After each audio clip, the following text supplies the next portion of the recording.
So how many of you are educators, past, present, or future? Raise your hands. Good grief. I'm in the right place. I'm a recovering high school English teacher. True story. How many of you mentor young kids? Raise your hands. I'm definitely in the right place. For 25 years, we've heard about failing schools and the need to reform our schools. Anybody want to go reform school? Raise your hands. Einstein once said, the formulation of the problem is often more important than the solution. I would like to respectfully suggest that our schools are not failing. They certainly don't need reforming. The system is obsolete and needs reinventing, not reforming. What's changed? It's simply this. Knowledge today is a commodity. It's free. It's like air. It's like water. How many of you have been on the Khan Academy website? Raise your hands. Yeah, most of you. Right. You know. You know the quality of the education people can receive on that if they're willing to take the initiative. How many of you had to memorize the periodic table in high school? Raise your hands. Ah, everybody. Good. So how many were there again? No, wait, I'm sorry, I didn't hear that. Whatever number you came up with is wrong because 2 more were added last week. And planets, are we up 1 or down 1? I don't know, I haven't checked my news feed today.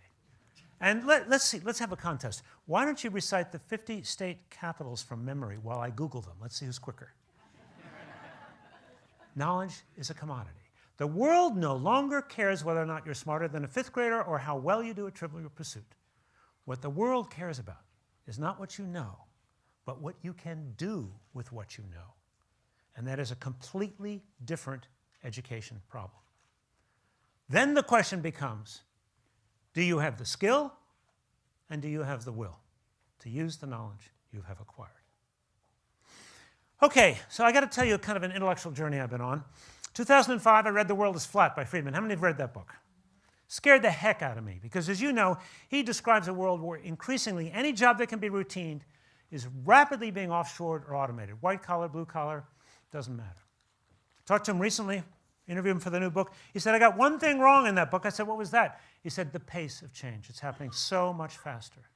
So I worried about what kinds of skills will our young people need to get and keep a good job in this new global knowledge economy. And in fact, are they the same skills they'll need for citizenship and for continuous learning? Started interviewing a wide range of innovators, literally from Apple to Unilever, executives, US Army, community leaders, college teachers, asking all of them, what are the skills that matter most today? What's important? Came to understand there's a set of core competencies every young person must be well on the way to mastering before he or she finishes high school. Not just to get a good job, but to be a continuous learner and an active and informed citizen in the 21st century. Very briefly, they are, number 1, critical thinking and problem solving. What do they mean by critical thinking? The ability to ask the right questions, ask really good questions. Number 2, collaboration across networks and leading by influence. Number 3, agility and adaptability. Number 4, initiative and entrepreneurialism. Number 5, effective oral and written communication. Number 6, accessing and analyzing information. And lastly, number 7, curiosity and imagination. So a couple things happened when that book came out 3.5 years ago. This is the global achievement gap that Homer just referred to. First of all, I got a kind of affirmation from literally around the world that simply stunned me. Taiwan to Singapore to Helsinki to Madrid and kind of all places in between. Thailand, Bahrain, Birmingham, England. From Wall Street to West Point, people said to me, yep, these are exactly the right skills. I felt pretty good.